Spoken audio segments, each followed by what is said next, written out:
commonly measured analytes in blood, complete blood count, microscopy of erythrocytes, plasma protein. ठीक है। तो CBC common name CBC होता है। तो हम लोग जब बीमार पड़ते हैं तो डॉक्टर इसको करवाते हैं सीबीसी। तो सीबीसी में क्या क्या चीजें होती हैं? Hemoglobin, hematocrit, total and differential leukocyte count. Question इस टाइप से आते हैं। सीबीसी के बारे में ज्यादातर पूछा जाता है। CBC parameters studied in the CBC, what information do they provide, explain complete blood count test in detail. बात मत करो।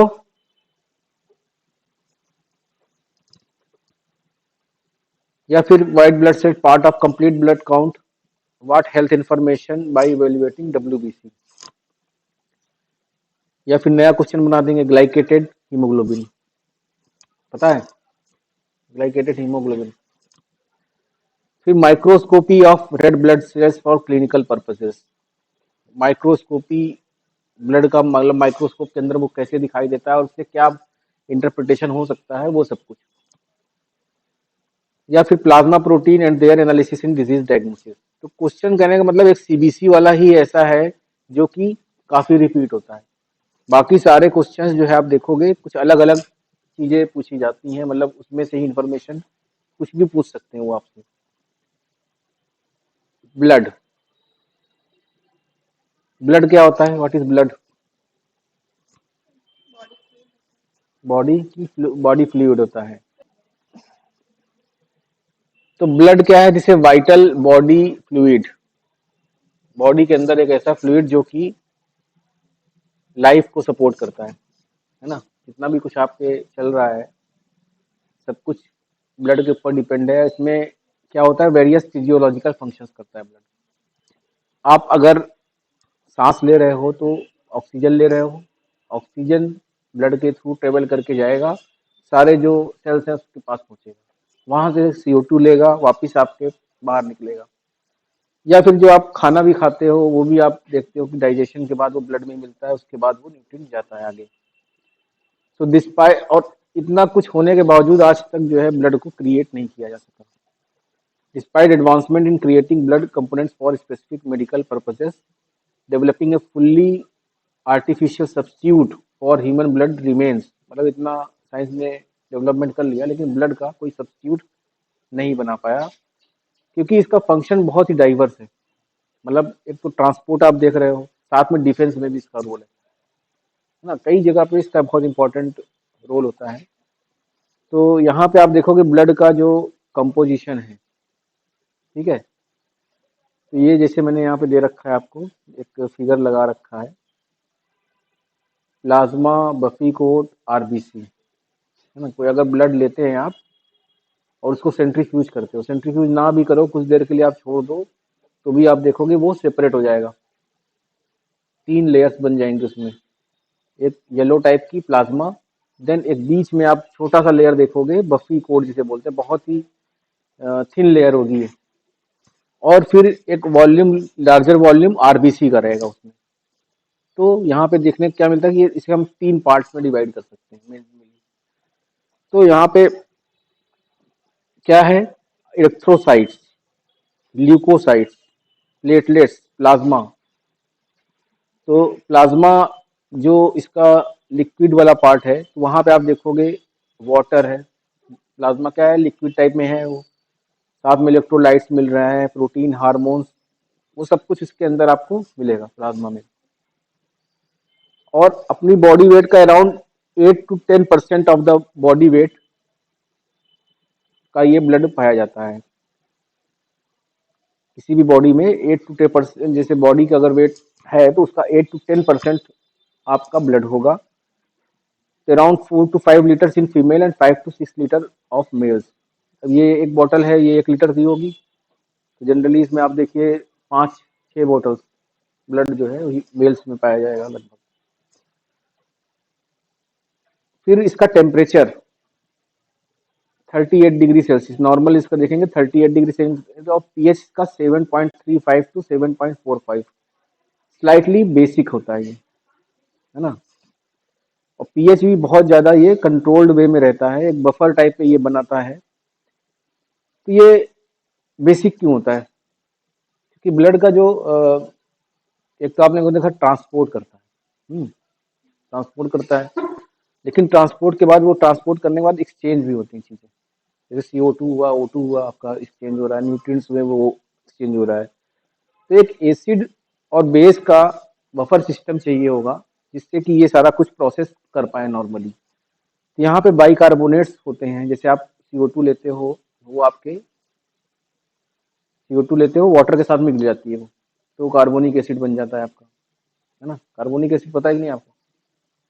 H2CO3, जो आप लोग वो सोडा वाटर वगैरह में डाल के पीते हो, सब CO2 ही डालते हैं उसके अंदर, तभी तो वो बन जाता है आपका वो। तो वही चीज आपके उसमें हो रही है, तो वहां पे कार्बोनिक एसिड बन गया। जब कार्बोनिक एसिड ब्रेक होगा तो वो बाइकार्बोनेट प्रोडक्ट में टूटेगा। तो बाइकार्बोनेट एक बेसिक एंड देता है, कार्बोनिक एसिड एक एसिडिक एंड देता है, तो दोनों मिला के आपका एक बफर सिस्टम बन जाता है। ठीक है, तो ये एक स्लाइटली 7.35 और 7.45 ये बाइकार्बोनेट वाले साइड में ज्यादा रहेगा, हल्का सा। ठीक है, बेसिक साइड में वो रहेगा, और इससे जो है इसका सारा कुछ जो फंक्शन है ट्रांसपोर्ट और एक्सचेंज वाला, वो सब कुछ होने में हेल्प मिलता है।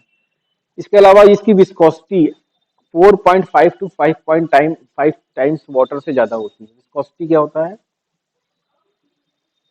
फ्लूइडिटी, कितनी आसानी से वो फ्लो हो पाता है। तो विस्कोसिटी जो वाटर आप देखते फ्लो होता है, उससे भी 5 गुना ज्यादा इसकी विस्कोसिटी होती है, जिससे कि ये एक्सेसिव स्ट्रेन्स कार्डियोवास्कुलर सिस्टम पे ना पड़े, प्रॉपर सर्कुलेशन हो पाए। ये सब कुछ चीजें इसकी विस्कोसिटी पे डिपेंड करती है। और ये भी चीज चेक की जाती है, इसकी विस्कस तो ज्यादा नहीं हो गया, बहुत गाढ़ा तो नहीं हो गया, बहुत हल्का तो नहीं हो गया विस्कोसिटी, तो उससे भी काफी चीजें हमें पता चलती हैं।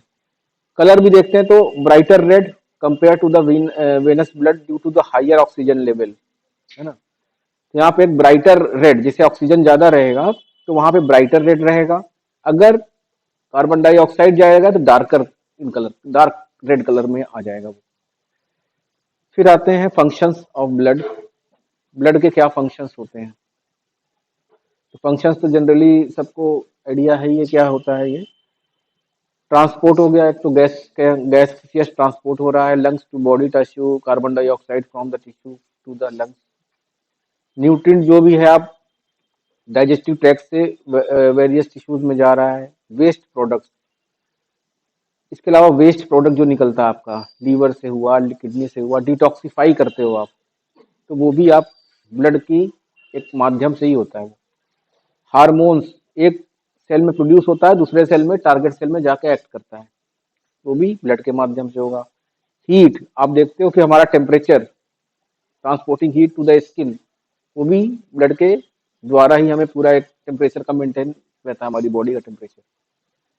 फिर हमारी बॉडी के अंदर कोई अगर वायरस आ जाए, बैक्टीरिया आ जाए, तो इम्यून सिस्टम रहता है जिससे कि वो हमारे बॉडी को डैमेज ना कर पाए। तो यहाँ पे अलग अलग सेल्स है जो अभी हम लोग देखेंगे उसको।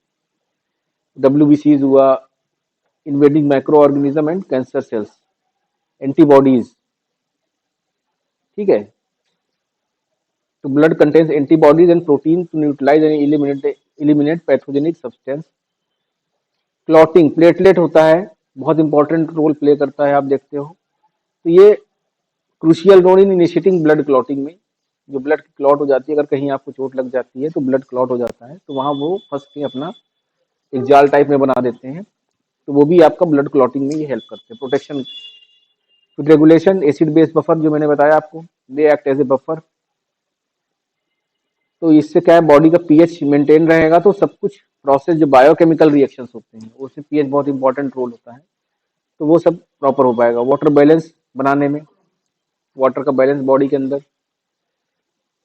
अब आते हैं यहाँ पे, तो ब्लड ऐसे दिखाई देता है नॉर्मली, तो जब हम इसको सेंट्रीफ्यूज करते हैं तो ये ऐसे हो जाता है। यहाँ पे आप देख पा रहे हो, जिसे मैंने अभी भी डिस्कस किया था कि प्लाज्मा, तो इसमें अगर परसेंटेज वाइज देखें तो ये 100% हो गया। 100% में दो पार्ट बन जाएंगे जब आप सेंट्रीफ्यूज करोगे, एक आपका ये 55% अराउंड ये रहेगा, और यहाँ पे एक होगा फॉर्म्ड एलिमेंट। ठीक है, एक ये पार्ट हो गया, एक ये पार्ट हो गया। जिस वाले पार्ट में क्या है, यहाँ पे देखोगे वाटर 91%, वाटर ज्यादा रहेगा यहाँ पे। इसके अलावा प्रोटीन्स यहाँ पाए जाएंगे, एल्ब्यूमिन, ग्लोब्यूलिन्स, फाइब्रिनोजन। फिर इलेक्ट्रोलाइट्स, न्यूट्रिएंट्स, ये सारा कुछ इस वाले पार्ट में रहेगा। यहाँ पे क्या है, यहाँ पे बेसिकली सेल्स होंगे, फॉर्म्ड एलिमेंट्स। ऐसा जो सेल्स मतलब कि मेम्ब्रेन से घिरा हो, इसीलिए इसका नाम दिया गया formed elements. It is around 45%। और इसी में कहीं आपका ये एक बफी कोट टाइप में यहाँ पे रहेगा, जो कि WBC रहेगा, बहुत ही कम अमाउंट में रहेगा वो। It will be around 1% of the total, जो भी आपका वो रहेगा, उससे भी कम। तो यहाँ आते हैं हम लोग, कंपोजिशन ऑफ ब्लड देखते हैं यहाँ पे। तो जैसे मैंने बताया, दो पार्ट में डिवाइड कर लिया, 55% ये हो गया, और फॉर्म्ड एलिमेंट 45%। और ये कैसे करोगे आप, जब सेंट्रीफ्यूज करोगे। तो आपने ब्लड को लिया और फिर सेंट्रीफ्यूज में किया high speed for few minutes. फिर यहाँ पे देखेंगे आप आरबीसी, वो है डेंसर देन प्लाज्मा। आरबीसी भारी होती है as compared to plasma. They will be settled in the bottom, और 45% ऑफ द टोटल वॉल्यूम बनाएंगे। जो बफी कोट होगी वहां पे आपका WBC और प्लेटलेट्स पाए जाएंगे। फिर प्लाज्मा जो टॉप लेयर होगी येलो, वहां पे वाटर वगैरह ये सब पाया जाएगा। तो इसका सिग्निफिकेंस क्या है, enables isolation of blood components for specific diagnostic test. Hematocrit measurement, अभी हम लोग देखेंगे हिमेटोक्रिट क्या होता है, वो सब भी देखेंगे। रिसर्च एंड क्लिनिकल एप्लीकेशंस, तो वेरियस काइंड ऑफ रिसर्च जो है उस टाइप से करने में। तो ये एक ओरिजिनल पिक्चर मैंने यहाँ पे लगा रखी है, आप देख पा रहे हो। ये तो मतलब इस तरह से बनाया हुआ है, यहाँ पे ऐसे रियल में आपको इस टाइप से दिखाई देगा। अब आते हैं फॉर्म्ड एलिमेंट्स पे, स्टेप बाय स्टेप हम लोग देखते हैं, अलग अलग जो चीजें हैं उसी को देखेंगे। सबसे पहले हम लोग सेल्स को देखेंगे, क्या क्या सेल्स इसके अंदर पाई जाती हैं। तो एक पिक्चर है ये, यहाँ पे आप देख पा रहे हो, ये ब्लड वेसल्स है, और इसके ढेर सारे सेल्स निकल रहे हैं अलग अलग टाइप के, है ना। कुछ के नाम आप देख पा रहे हो, इलेक्ट्रोसाइट, मोनोसाइट्स, है ना, बेसोफिल्स, इओसिनोफिल्स। ये हैं प्लेटलेट्स, ऐसे करके कुछ दिखाई देती हैं प्लेटलेट। ठीक है, ये आपका न्यूट्रोफिल्स हो गया, लिम्फोसाइट, और ये प्लाज्मा एक लिक्विड टाइप में दिखाई देगा, प्लाज्मा। सबसे पहले देखते हैं आरबीसी। ठीक है, तो नाम तो आपको पता ही है, आरबीसी रेड ब्लड सेल्स। और बेसिकली ये क्या करता है, ट्रांसपोर्ट का काम ज्यादा करता है, गैस एंड न्यूट्रिएंट्स का, human through the body, human body. Production कैसे होता है, एथ्रोपोइसिस प्रोसेस है, जो कि बोन मैरो में होता है, रेड बोन मैरो में। और इसकी लाइफ होती है 120 डेज, ये हमेशा नया बनता रहता है। आफ्टर 4 मंथ्स इसका वापस से ये ब्रेक हो जाएंगी, और उसके बाद नई आरबीसी फॉर्म हो जाएंगी। और यहाँ पे आप देखिए कितना ज्यादा फॉर्म होती हैं, 119 मिलियन आरबीसी आर फॉर्म पर सेकेंड। हर सेकेंड में आप अभी बैठे हो, हर सेकेंड के अंदर इतनी आरबीसी आपके अंदर बन रही हैं और खत्म भी हो रही हैं। फिर स्ट्रक्चर कैसे होता है इसका, स्ट्रक्चर इसका कुछ इस टाइप से आप देख पा रहे हो। यहाँ पे आप, ये तो खराब हो गया स्ट्रक्चर, सिकल टाइप में हो गया, लेकिन नॉर्मल इसका इस टाइप से जहाँ पे दिखाई दे रहा है उस टाइप से दिखाई देगा।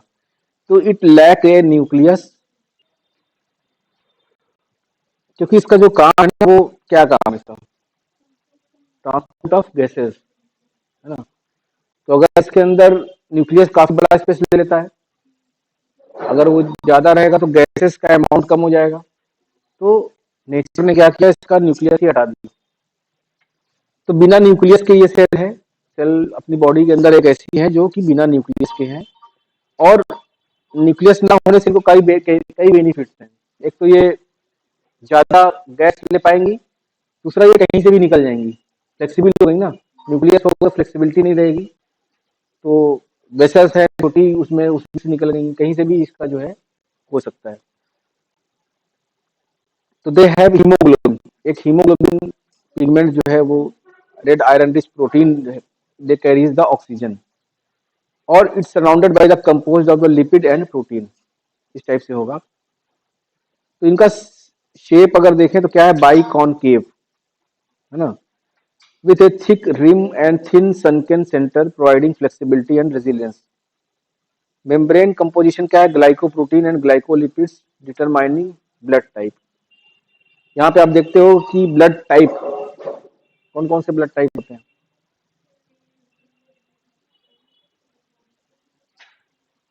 ए बी और ओ, और ए बी। ये ब्लड टेस्ट कैसे डिटरमाइन होते हैं, इसके ऊपर कुछ प्रोटीन लगे होते हैं, ग्लाइकोप्रोटीन और ग्लाइकोलिपिड, जो इसको डिटरमाइन करते हैं, इसका कंपोजिशन ही डिटरमाइन करता है। फिर inner surface protein spectrin actin provide resilience and durability of the membrane. Function में मैंने बता ही दिया आपको कि दे have the mainly involve in the transport. तो ऑक्सीजन का ट्रांसपोर्ट करेंगे और डिलीवर करेंगे टिश्यू तक, कार्बन डाइऑक्साइड करेंगे, उसको भी अनलोड करेंगे, लोड करेंगे टिश्यू में, ठीक है। फिर मेटाबॉलिक कैरेक्टरिस्टिक्स, अब इसके अंदर न्यूक्लियस तो नहीं होता, साथ में माइटोकॉन्ड्रिया भी इसके अंदर नहीं पाया जाता। भाई ये सेल है तो इसको एनर्जी की जरूरत तो है ही है, बाकी काम करने के लिए जो भी इसका काम है। अब न्यूक्लियस नहीं है इसके अंदर, तो न्यूक्लियस ना होने से एक तो इसको फायदा हुआ, लेकिन नुकसान भी है इसको। क्या? ये डिवाइड नहीं कर सकती, सेल डिवाइड नहीं करेगी, ये खत्म ही हुआ है इसको, 120 डेज के अंदर ये खत्म हो जाएंगी। इसके अंदर न्यूक्लियस को वही डिवाइड कर पाएंगी और बाकी सारे फंक्शन कर पाएंगे। अब माइटोकॉन्ड्रिया नहीं है, तो माइटोकॉन्ड्रिया के अंदर कौन सा रिएक्शन होता है? तो माइटोकॉन्ड्रिया नहीं है, लेकिन बाकी सारी चीजें तो है, साइटोप्लाज्म तो है इसके अंदर, तो इसके अंदर सिर्फ वही रिएक्शन होती है जो कि बिना माइटोकॉन्ड्रिया वाली होती है, जैसे कि ग्लाइकोलिसिस, ठीक है। तो ये जो भी एनर्जी इसको मिलेगी वो सारी एनारोबिक रहेगी, वहां पर ऑक्सीजन की जरूरत नहीं है, तो जितनी भी एनर्जी जरूरत है इसको उतना ये पूरा कर लेगा अपनी जरूरत। दे लैक न्यूक्लियस, तो सेल्फ रिपेयर नहीं हो पाएगा, तो इसलिए फ्रेजाइल है और 120 डेज के अंदर ये खत्म हो जाएगा। फिर साइटोप्लाज्म का कंपोजिशन देखते हैं, तो वहां पे देखते हैं 33% ऑफ द सोल्यूशन हीमोग्लोबिन है वहां पे, इसी कारण इसका रेड कलर है। Haemoglobin carries oxygen and some carbon dioxide in the blood. तो लाइफ स्पैन क्या हुआ? 120 डेज। और जब एज बढ़ती है, एजिंग आरबीसीज में अंडरगो, मतलब एज का मतलब ये कि जब इसका टाइम बढ़ता है, इस अपनी एज नहीं, मतलब इसका 120 डेज, तो वहां पर हीमोल rupture in the spleen. Spleen एक और अपने अंदर ऑर्गन होता है जहां पे ये सारी बढ़ती हैं जाके, मतलब इनका रप्चर होता है, हीमोलिसिस होता है, और उसके अंदर वो रिलीज करती हैं हीमोग्लोबिन को। ये एक ऐसा प्रोसेस होता है लाइफ स्पैन एंड क्लियरेंस की, जो वेस्ट है उसको निकालना भी तो पड़ेगा हमको, यूज, तो बाकी चीजें जो यूज करने वाली है उसको यूज कर लिया, बाकी उसको फिर निकाल दिया। तो हीमोग्लोबिन जो है हीमोलिसिस से ब्रेक डाउन होता है, फिर रिसाइकल हो जाता है वेरियस प्रोसेस को, या फिर डिस्पोज ऑफ हो जाएगा, ये अलग टॉपिक है। अब आते हैं माइक्रोस्कोपी ऑफ इलेक्ट्रोसाइट। ये क्वेश्चन भी आया था आपका, माइक्रोस्कोपी ऑफ इलेक्ट्रोसाइट, याद होगा आपको। तो उसी क्वेश्चन के लिए मैंने ये साइट तैयार की हुई है बेसिकली, अगर याद जाता है दोबारा तो आप उसको बता पाओ कुछ। तो ये यहाँ पे माइक्रोस्कोपी का मतलब क्या हुआ? सेल्स को माइक्रोस्कोप के अंदर देखना, है ना। अब माइक्रोस्कोप भी कई प्रकार के होते हैं, एक तो यहाँ पे आप देख पा रहे हो, यहाँ पे और भी बहुत सारे होंगे, फेस कंट्रास्ट हो जाएगा आपका, और फ्लोरेसेंस माइक्रोस्कोप हो जाएगा, इलेक्ट्रॉन माइक्रोस्कोप हो जाएगा, है ना। तो सबसे पहले आप ब्लड को कलेक्ट करोगे, और फिर अब ब्लड को कलेक्ट अलग अलग विधि से करते हैं, ये भी क्वेश्चन आया हुआ है, कलेक्शन कैसे करोगे आप, ब्लड को कलेक्शन कैसे करोगे, ये भी क्वेश्चन आया हुआ है। तो वेनी पंक्चर और फिंगर स्टिक दोनों ही मदद उससे कर सकते हो। फिंगर पे आप क्लिक करोगे और उसके बाद आप में एक ड्रॉप गिराओगे और इस तरह से स्मीयर बनाओगे, इसको कहते हैं स्मीयर बनाना, स्लाइड पे। फिर या ईडीटीए इसमें डाल के, ईडीटीए क्या होता है? ईडीटीए हम लोग यहाँ पे भी यूज करते हैं, एंटी कोगुलेटिंग एजेंट होता है ना, इथिलीन डाइमीन ट्राई टेट्रा ऐसे कुछ करके है। तो ये किलेटिंग एजेंट होता है, मतलब ये मेटल वगैरह को, जो इसके अंदर मेटल है उसको बाइंड कर देगा, तो ये कोगुलेट नहीं हो पाता, ठीक है। ये क्लॉटिंग वगैरह को रोक देता है। तो यहाँ पे ईडीटीए वगैरह भी डालते हैं, और फिर उसके बाद स्मीयर बनाते हैं यहाँ पे। तो यहाँ पे आप देखते हो ग्लास ग्लास स्लाइड, और उस पर ऐसे करके एक स्मीयर बना दिया, फिर इसको स्टेन करेंगे। अब ये ऐसे दिखाई देगा नहीं, ऐसे भी दिखाई देगा, मतलब जो फेस कंट्रास्ट वगैरह माइक्रोस्कोप उसमें ऐसे भी आप देख सकते हो, लेकिन ज्यादा अच्छे से देखने के लिए इसको हम लोग स्टेन करते हैं। तो अलग अलग टाइप की स्टेनिंग होती है, राइट स्टेन, हिमोटॉक्सिलिन, इवोसिन, जिम्सा स्टेन। तो उस टाइप से जो जरूरत है उस हिसाब से वो स्टेनिंग हमें करनी है। फिर ये स्टेनिंग का एक प्रोसीजर होता है। फिर यहाँ पे करने के बाद माइक्रोस्कोपी में हम एग्जामिन करेंगे, ठीक है। आपने ब्लड लिया, फिर उसमें स्मीयर बनाया और फिर उसको स्टेन किया, फिर उसके माइक्रोस्कोप में रख दिया, तो वहां पे अलग अलग शेप्स आपको दिखाई देंगे ऐसे करके। फिर इसके एनालाइज करेंगे हम लोग कि ये शेप कैसा है और ये क्या चीज हो सकती है। तो यहाँ पे अब तो मशीनें आ चुकी हैं जिससे हम लोग बोलते हैं डीपीसी माइक्रोस्कोपी।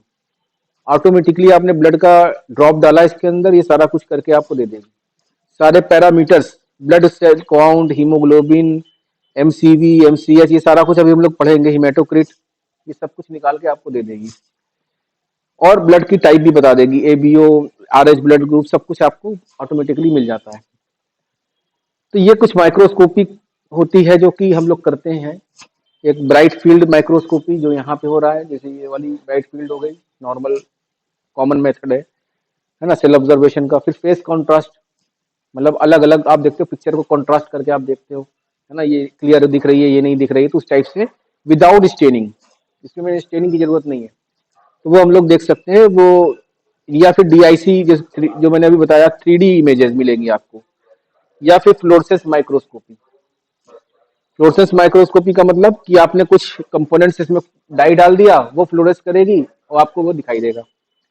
या फिर इलेक्ट्रॉन माइक्रोस्कोपी, यहाँ पे आप इलेक्ट्रॉन माइक्रोस्कोपी की पिक्चर देख पा रहे हो, कितनी क्लियर दिख रही है आपको, है ना। सारी आरबीसीज एकदम अलग अलग गिन सकते हो, मतलब इवन कितना दिख रहा है ये। और उनका शेप भी दिख रहा है, ये देखो अलग अलग शेप्स दिख रहा है। ये कोई खराब हो गई होगी आरबीसी, नॉर्मल आरबीसी ऐसी होनी चाहिए, लेकिन इसके अंदर कभी छेद हो गया आरबीसी के अंदर कोई डिजीज होने की वजह से, या फिर ऐसे हो गई आरबीसी आपकी, तो ये पूरा आपका माइक्रोस्कोपी से ही दिखाई दे जाएगा। अब ये जो दिखाई दे रहा है उसके शेप्स की वजह से आप इसको बता सकते हो तुरंत कि क्या प्रॉब्लम हो सकती है। तो यहाँ पे कुछ एक आध एग्जाम्पल आप देख सकते हो, जैसे मेजर है माइक्रोसाइटिक आरबीसी, नॉर्मल ये है, माइक्रो, माइक्रो मतलब कम हो जाएगा, उसका शेप कम हो जाएगा। तो थैलीसीमिया अगर है, आयरन डिफिशियंसी है, ये सारी कंडीशंस हो सकती है जिसमें इसका शेप कम रह जाए।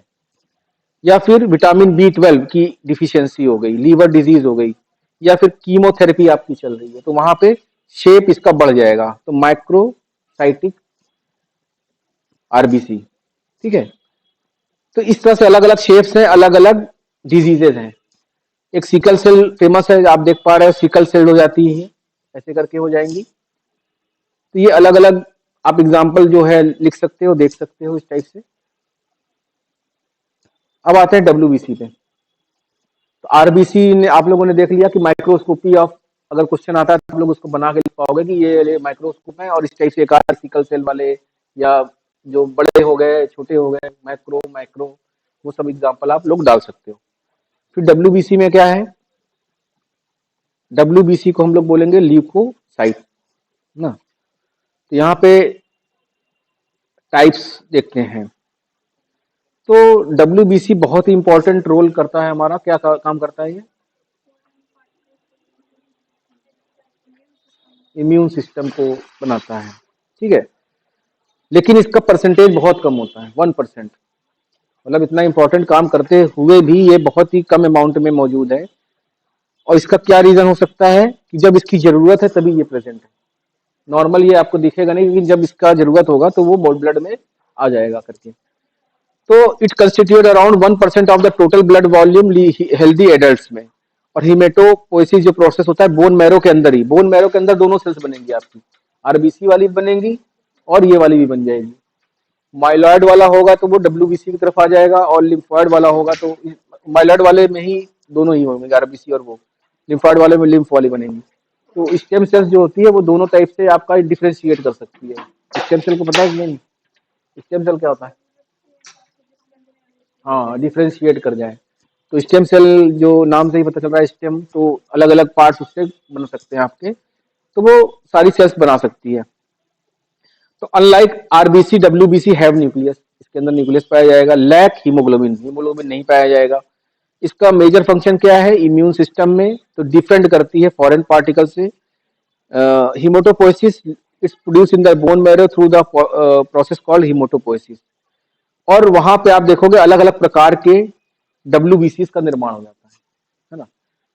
और यहाँ पे काउंटिंग अगर देखें नंबर्स कितने होते हैं, तो पर माइक्रोलीटर, है ना, इसको माइक्रोलीटर क्या होता है, 1 ml में कितने माइक्रोलीटर होगा, 1 ml पाइपेट आप लोग लैब में यूज करते हो, 1 ml वाली, उसमें माइक्रोलीटर कितने होंगे?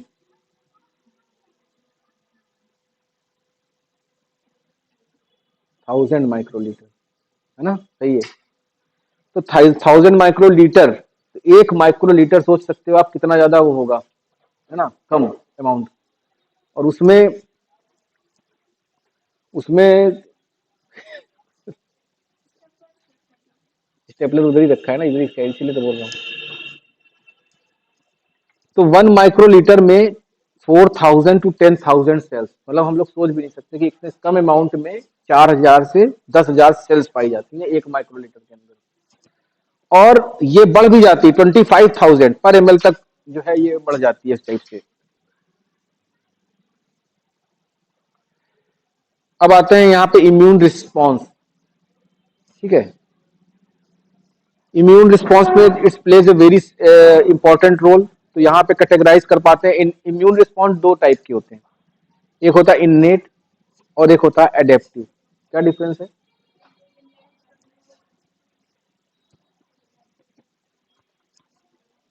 हैं? बार बार होता है? बाई बर्थ होता है वो, अच्छा। और एडेप्टिव क्या हो गया फिर? अडेप्ट करते हैं, सही, ठीक है।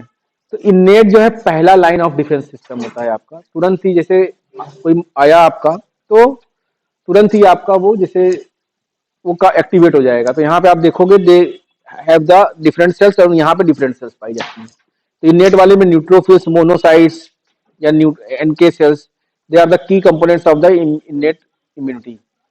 और जबकि यहाँ पे एडेप्टिव वाले में कैसे हैं? T cells, B sales.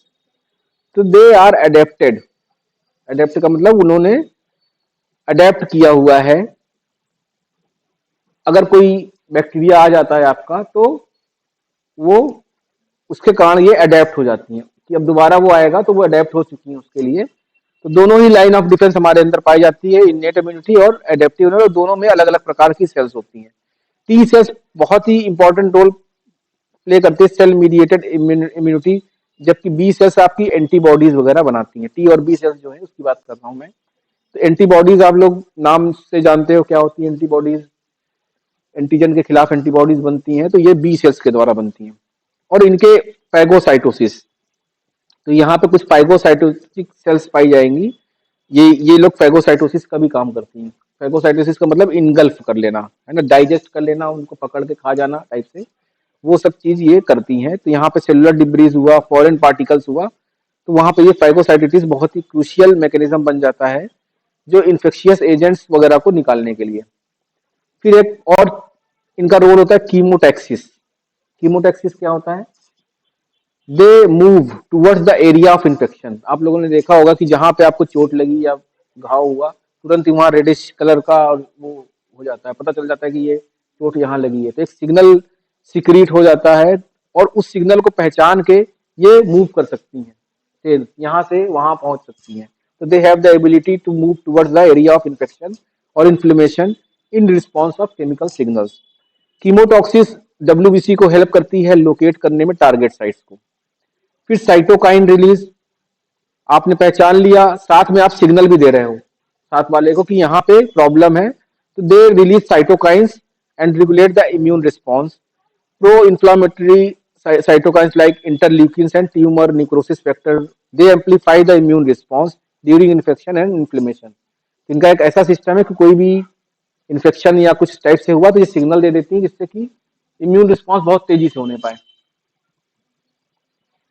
फिर आते हैं सेल्स के ऊपर, टाइप्स ऑफ डब्ल्यूबीसी। हम लोगों ने आरबीसी देखा, वहां पे सिर्फ एक ही टाइप की आरबीसी आपको दिखाई दी, है ना, एक ही सेल्स देखो। लेकिन यहाँ पे आपको दो टाइप की दिखाई देंगी, एक ग्रेन्युलोसाइट्स और एक अग्रेन्युलोसाइट्स। तो ग्रेन्युलोसाइट्स का मतलब नाम में ही क्या हो गया, ग्रेन्यूल्स। ग्रेन्यूल का मतलब क्या हुआ? दाना, है ना, दानेदार टाइप में। तो यहाँ पे आपको जो सेल्स देखेंगे माइक्रोस्कोप के अंदर, वो दानेदार मिलेंगी, ग्रेन्यूल्स भरे हुए मिलेंगे इसके। ये ग्रेन्यूल्स क्या होते हैं? ग्रेन्युलोसाइट्स क्यों है ये?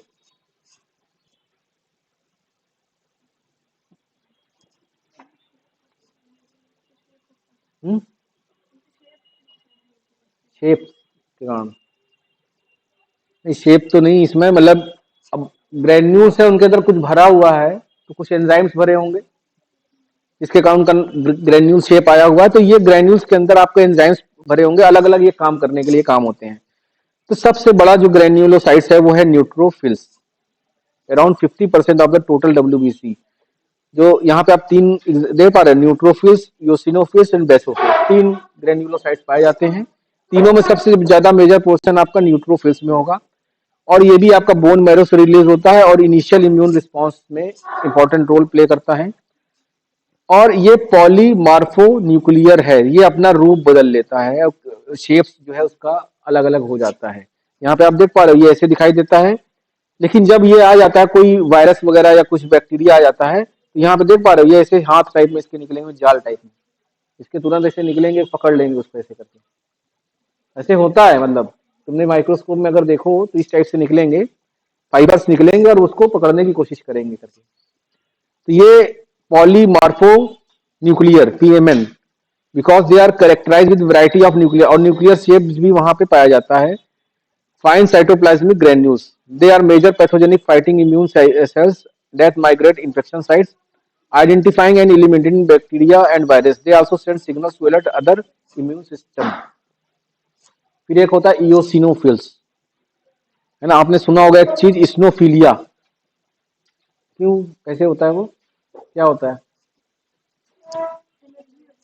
एलर्जी होती है कोल्ड वगैरह से, जैसा हुआ किसी को तो उस टाइप से आप देखते हो इओस इस्नोफिलिया उसका बढ़ गया टाइप, है ना।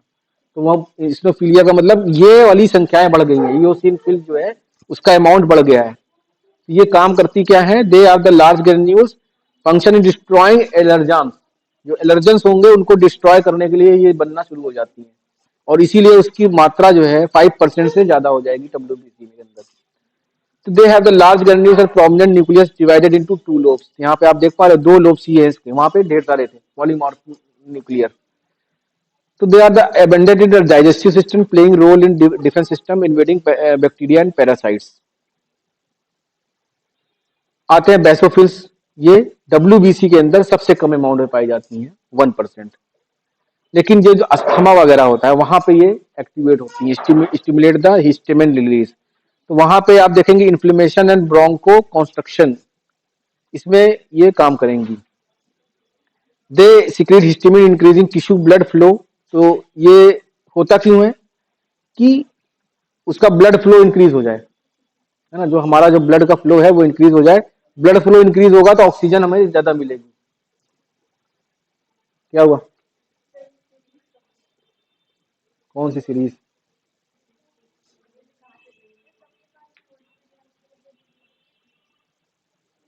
देख लेना, बात कर लेना बाद में अपना जो भी है। तो यहाँ पे आप देखो blood flow heparin anticoagulant promoting mobility of. अब ये जो होता है histamine and heparin and anticoagulant agent होता है, ठीक है, ये भी ये रिलीज करते हैं। तो यहाँ पे आप देख पा रहे हो हिस्टामिन और इस टाइप से ये काम करती है अस्थमा वाले पे। अब आते हैं अग्रेनुलोसाइट्स पे, दो हैं ये, लिम्फोसाइट्स एंड मोनोसाइट्स, है ना। तो यहाँ पे आप देखोगे granules, they lack granules. Agranulocyte मतलब ग्रेन्यूल्स उसके अंदर नहीं पाई जाती। दे आर लिम्फोसाइट्स एंड द मोनोसाइट्स। तो लिम्फोसाइट्स में क्या है, B cells and T cells. तो lymphocytes usually categorize in the small medium and large, लेकिन प्राइमरली ऑब्जर्व इन द जो है इसके टाइप्स हम लोग B cells and T cells भी देखते हैं। ये फाइब्रस कनेक्टिव टिश्यूज हैं जो कि found in the blood stream circulation.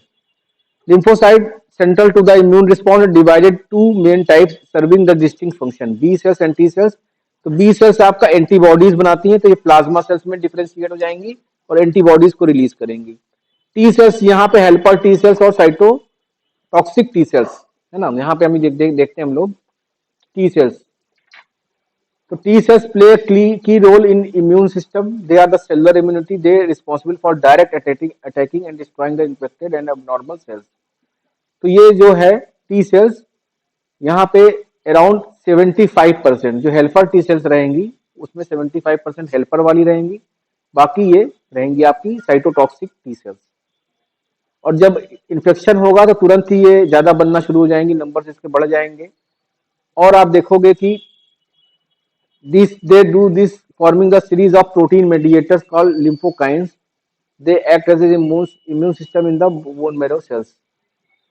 These cells directly attack the cells capable of killing microorganisms and body's own cells, especially when they are cancerous and invaded with virus. They are responsible for the rejection and transplants of foreign tissues. फिर एक suppressor T lymphocyte भी पाई जाती हैं जो capable of suppressing the function of both cytotoxic and helper T sales. ये ज्यादा बढ़ जाती है तो ये सप्रेसर वाली भी यहाँ मौजूद है जो कि इसको रेगुलेट करती हैं। तो ये एक प्रोसेस है इनका कैसे ये काम करती हैं अपना हेल्पर टी सेल्स और साइटोटॉक्सिक टी सेल्स और इस तरह से पहचान है, दिखाई देगा आपको। और टिपिकली इसकी कंसंट्रेशन ये होती है मोनोसाइट्स की। तो monocyte are phagocytic cells, they engulf and digest foreign particle, pathogens and cellular debris. तो जैसे लाइसोसोम्स आपने उसमें देखा होगा सेल के अंदर, वैसे ही ये अपने वहाँ पे है कि जो कि डिस्ट्रॉय कर देता है अपने अंदर पैथोजन वगैरह को लेके और इस टाइप से, including dead neutrophils and clean up करने का भी काम करती हैं। Differentiation into macrophages by monocytes leave the bloodstream and migrate into tissues where they are undergo differentiation. जब भी इन्फेक्शन होता है तो ये उस साइट पे पहुंच जाती हैं और वहाँ पे पहुंचने के बाद, माइग्रेट करने के बाद ये डिफ्रेंशिएट हो जाती हैं, अपना रूप बदल लेती हैं माइक्रोफाजेस में। ठीक है। और फिर माइक्रोफाजेस क्या है? लार्ज फाइगोसाइटिक सेल हैं जो कि इम्यून रिस्पॉन्स को इनगल्फिंग और डाइजेस्टिंग द पैथोजेंस करती हैं। एक तरीके से garbage truck of the immune system माना जाता है इसको, क्योंकि ये क्लीन करती है और इस टाइप से फॉरेन एलिमेंट्स को हटा के अपना टिश्यू हेल्थ को मेंटेन करने में हेल्प करती है। फिर एंटीजन प्रेजेंटेशन, अलर्ट करना, अपने सिस्टम को बताना, एंटीजन को प्रेजेंट करना। एंटीजन मतलब फॉरेन पार्टिकल, तो वो भी काम है। Similar to lymphocyte, monocytes can present antigen to activate other immune cells. तुरंत ही खबर कर देना कि भाई एक कोई फॉरेन का आदमी आ चुका है हमारे सिस्टम के अंदर, तो तुरंत ही ये अलर्ट कर सकती है। Immune system activation, role in tissue repair, ये भी देखा गया है कि टिश्यू रिपेयर और रीजनरेशन में भी, क्योंकि ये ग्रोथ फैक्टर वगैरह या साइटोकाइंस ऐसे रिलीज करेंगी कि वहाँ पे हीलिंग का प्रोसेस तेज हो जाए। ठीक है, हीलिंग वगैरह तेज हो जाए, उस टाइप से यहाँ पे भी रोल देखा गया है। अब यहाँ पे जो एक क्वेश्चन आ जा, जैसे कि पूछा गया था WBC का बढ़ने घटने या उससे हम लोग क्या पता करते हैं, मतलब वो चीज़ें। तो पैथोफिजियोलॉजी ऑफ ल्यूकोसाइट्स, पैथोफिजियोलॉजी मतलब कि पैथोलॉजिकल कंडीशंस में ल्यूकोसाइट्स का क्या रोल रहता है। तो वो यहाँ पे है कि एक तो ये हो गया कि production, regulation, response to various stimuli, जो भी आपके इम्यून डिफेंस में होंगे उसके में आपका ये ल्यूकोसाइट का चीज़ें हैं वो चेंज होती हैं, और इसी वजह से अलग अलग टाइप के जो है डिसऑर्डर्स जो है हो सकते हैं। तो यहाँ पे आप देखोगे leukemia, lymphomas, myelo myeloproliferative disorders. तो abnormal proliferation of white blood cells. Leukemia क्या है? ल्यूकीमिया आपने सुना होगा, कैंसर का नाम है ना। तो उसमें क्या है? Abnormal uncontrolled growth of cell हो जाती है। ग्रोथ मतलब सेल की ग्रोथ हो रही है लेकिन वो अनकंट्रोल्ड हो गई है। तो वैसे ही यहाँ पे हो रही है abnormal proliferation of the white blood cell affecting normal function. तो लिम्फोमास अफेक्ट द लिम्फोसाइट्स में involve in lymphoid tissues. Leukopenia, जहाँ पे आपका ब्लड सेल्स जो है, वाइट ब्लड सेल्स एक नॉर्मल रेंज से कम हो जाता है, तो इस कंडीशन का नाम दे दिया ल्यूकोपीनिया। लो WBC में सिग्नल सीवियर इन्फेक्शन। अब इससे हमें पता चलता है कि ब्लड ब्लोन मैरो डैमेज हो चुका है। नियोप्लाज्म ऑटो इम्यून डिजीज हो सकती है, ठीक है, या मेडिकेशंस हो सकता है, कुछ भी हो सकता है कारण। मतलब WBC कम होने का कोई भी रीजन हो सकता है, उसको आप एडिशनल टेस्ट से भी फाइंड आउट करोगे। पहले आप देखोगे WBC कम हो गई और उसके बाद क्यों कम हो रही है, क्या रीजन हो सकता है, फिर आप लिंक करोगे उस चीज को। Causes ल्यूकोपीनिया में include viral infection that suppress bone marrow activity. कुछ ड्रग्स आती हैं या फिर वायरस का इन्फेक्शन हो सकता है जिससे बोन मैरो की एक्टिविटी वो हो। फिर leukocytosis refers to elevated white blood count, एक तो कम हो गया ल्यूकीपीनिया, यहाँ पे बढ़ गया। नॉर्मल एंड एडेप्टिव रिस्पॉन्स है, और body increases WBC enhance ability to fight off the pathogens. क्यों बढ़ाएगी? क्योंकि उसको डैमेज टिश्यू को रिपेयर करना है, पैथोजन से लड़ना है, और इसके लिए ये रिलीज करेगी इन्फ्लामेटरी साइटोकाइंस, और इस टाइप से बोन मैरो में डब्ल्यूबीसी का प्रोडक्शन बढ़ जाएगा। और यहाँ पे 11,000 cells per microlitre is generally consider to leukocytosis. हम लोगों ने देखा था 4,000 से 10,000 सेल्स पर माइक्रोलीटर था, अब यहाँ से ये 11,000 अगर हो जाती है तो हम लोग मानते हैं कि ये इस कंडीशन में आ गई है सेल। फिर यहाँ पे अलग अलग कारण हो सकते हैं, इन्फेक्शन हो सकता है, या फिर arthritis, autoimmune disease, inflammatory bowel disease, कुछ भी कारण हो सकते हैं जिसके कारण डब्ल्यूबीसी का संख्या बढ़ जाए। ट्रॉमा, सर्जरीज होती है तो उससे टेम्परेरी राइज होता है। प्रेगनेंसी के केस में भी ये देखा गया है कि आपका ये जब आप स्ट्रेस होते हो तो बेबी उस टाइप से प्रेगनेंसी के केस में भी बढ़ जाता है। एलर्जी या अस्थमा केस में, या फिर कैंसर, ल्यूकीमिया एक कॉमन एग्जांपल है जो कि अनकंट्रोल्ड ग्रोथ ऑफ डब्ल्यूबीसी। फिर यहाँ पे डिफरेंट टाइप्स ऑफ ल्यूकोसाइटोसिस। अब ल्यूकोसाइटोसिस तो हो गया, लेकिन उसमें भी अलग अलग टाइप के नाम दिए हुए हैं, जो लेवल बढ़ जाएगा उसी का नाम उसके साथ जोड़ दिया जाएगा, है ना। न्यूट्रोफिलिया, लिम्फोसाइटोसिस, जिसमें कि जो लिम्फोसाइट्स होते हैं की रोल है तो उनको संख्या बढ़ जाती है। मोनोसाइटोसिस, योसिनोफिलिया, बेसोफिलिया, मतलब उसी से नाम से आप उसको जोड़ सकते हो। तो अलग अलग जैसे जैसे वो चीज़ बढ़ेगी उसी का, जैसे इसको इसनोफिलिया का हो गया, एलर्जी बढ़ गई है, पैरासिटिक इन्फेक्शन हो गया है, तो उस टाइप के डिजीज की वजह से ये फाइटिंग इन्फेक्शन और इसमें जो है ये बढ़ जाएगा। प्लेटलेट्स, अब आते हैं प्लेटलेट्स पे। तो प्लेटलेट्स क्या है? They are the thrombocytes, guardian of the coagulations. They play crucial roles in maintaining hemostasis, एक प्रोसेस होता है जिसके हम लोग अपना मेंटेन करते हैं अपना टेम्परेचर वगैरह उससे। Respond to the vascular injuries, these small anucleated cell, ये इसके अंदर न्यूक्लियस नहीं पाया जाता है। Approximately 2 micrometer in diameter, derive from the megakaryocytes in bone marrow, ये भी बोन मैरो में बन रही हैं। बोन मैरो में सारी सेल्स बनती है, उसके बाद वो डिफ्रेंशिएट होती हैं। Despite the lacking nucleus, platelets contain nucleic acid called mitochondrial DNA and RNA. अगर इसमें नहीं पाया जाता, लेकिन यहाँ पे आप देखेंगे कि जो माइटोकॉन्ड्रियल डीएनए और आरएनए टाइप से है वो यहाँ पे मौजूद रहता है, जबकि आपका आरबीसी में माइटोकॉन्ड्रियल डीएनए, माइटोकॉन्ड्रिया भी नहीं पाया जाता है। ये भी क्वेश्चन आ सकता है। अच्छा, माइटोकॉन्ड्रिया नहीं पाया जाता तो सेल काम कैसे करती है? कि mitochondria is the power of the cell. RBC के अंदर तो माइटोकॉन्ड्रिया नहीं होती।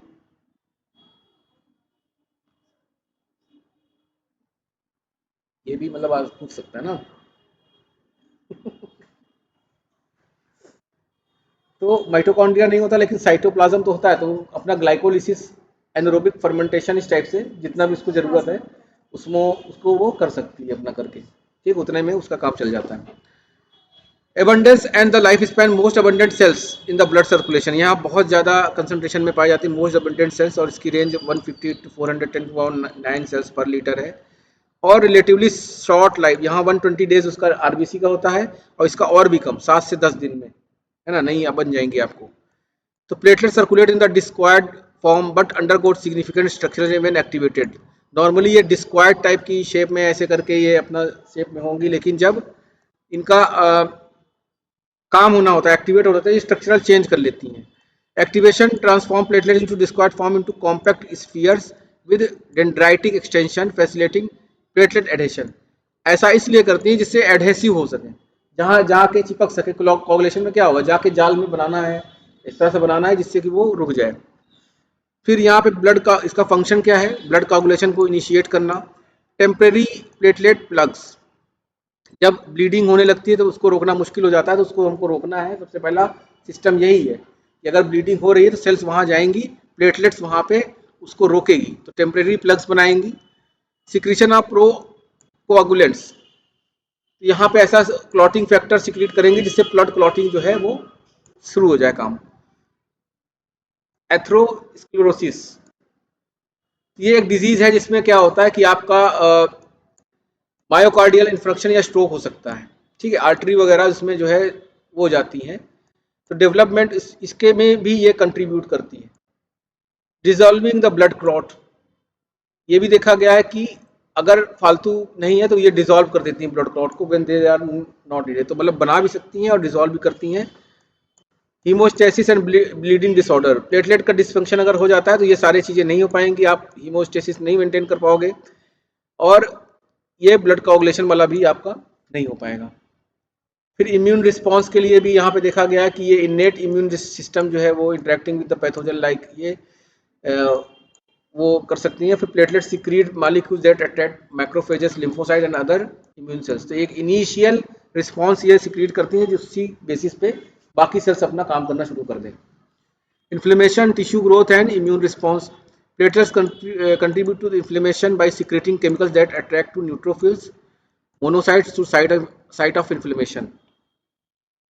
तो जहाँ आप देखते होगे जब चोट लगती है तो वहाँ सूज जाता है, सूजन आ जाती है, हल्का वो दर्द करने लगता है। तो यहाँ हो क्या रहा है कि ये एक ऐसा सिक्रीशन शुरू हो गया प्लेटलेट्स जो कि वो इन्फ्लेमेशन होना चाहिए वहाँ पे, ठीक है। और वो क्या करेगा जिससे न्यूट्रोफिल्स वगैरह है, मोनोसाइट्स वगैरह है, साइट्स ऑफ इन्फ्लेमेशन में पहुँच जाए और अपना ये काम करना शुरू करते हैं सिक्रीट। और फिर इसके बाद जब ये हो जाता है, जब वो मर जाता है, फिर ये ग्रोथ फैक्टर जिससे वो सही होना शुरू हो जाए, दोनों चीज़ें ये अपना परफॉर्म करती हैं। फिर यहाँ पे कुछ डेटा जो कि जनरल डेटा कि 150,000 और 4,50,000 प्लेटलेट्स, मतलब 1.5 लाख से 4.5 लाख प्लेटलेट्स पर माइक्रोलीटर ऑफ द ब्लड, ये रेंज होती है इसकी, है ना। वो तो आपका 4,000 to 5,000 था, ऐसे करके था, और यहाँ पे आप देखिए कितना ज़्यादा अमाउंट में ये पाया जाता है per microlitre of the blood. और circulating platelets count decline with age, ये भी देखा गया है कि जब आपका प्लेटलेट जो सर्कुलेटिंग प्लेटलेट काउंट है वो कम होने लगता है with the age. This level of physical activity a person can safely engage the depends on the platelet count. Here are the specific exercise recommendations.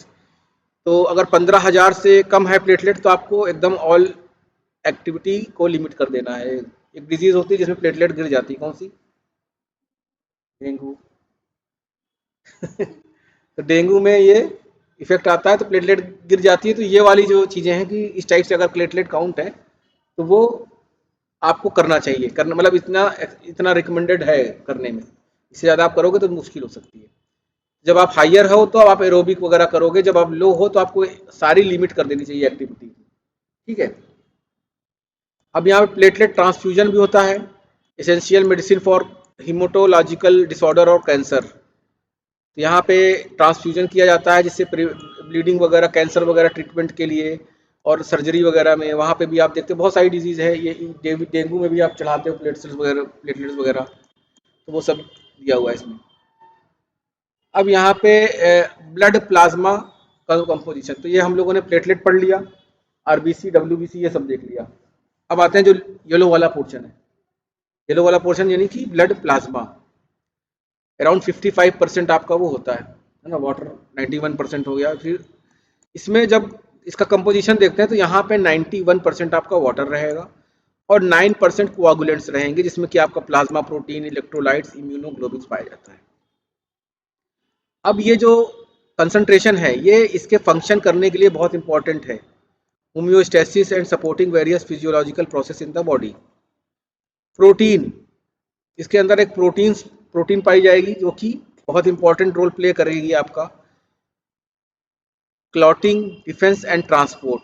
जब आप लिपिड वगैरह कोई खाते हो तो आपका एल्ब्यूमिन के साथ वो ट्रांसपोर्ट होता है, लाइपोप्रोटीन वगैरह बनता है आपका, है ना। तो कहने का मतलब ये प्रोटीन बहुत सारी चीज़ों में हेल्प करती हैं। अभी हम लोग देखते हैं कौन कौन सी प्रोटीन, एल्ब्यूमिन, ग्लोब्यूलिन्स, ठीक है। मेजर ये देखिए, serve as a reserve supply for amino acid for cell nutrition. तो सेल को अगर अमाइनो एसिड चाहिए रिजर्व सप्लाई तो वो उसी के अंदर डिजॉल्व रहेगा, अमाइनो एसिड की सप्लाई वो दे रही है। फिर कैरियर्स ऑफ अदर मॉलिक्यूल जो मैंने बताया, transporting them to organ to tissues. PH का लेवल मेंटेन करना, H+ आयन को एक्सेस करके अगर होता है तो उसको स्लाइटली बेसिक, हमारा जो ब्लड का पीएच रहता है 7.3 टू 7.4 स्लाइटली बेसिक रहता है ना। तो स्लाइटली बेसिक रहने से क्या फायदा मिलता है?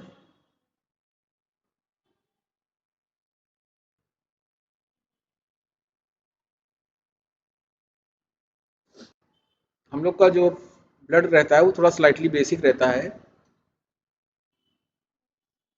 हैं? हाँ, एक बफर सिस्टम मेंटेन हो जाता है। जैसे आप कार्बोनिक एसिड का नाम सुना है आपने? कार्बोनिक एसिड तो कहाँ सुना है?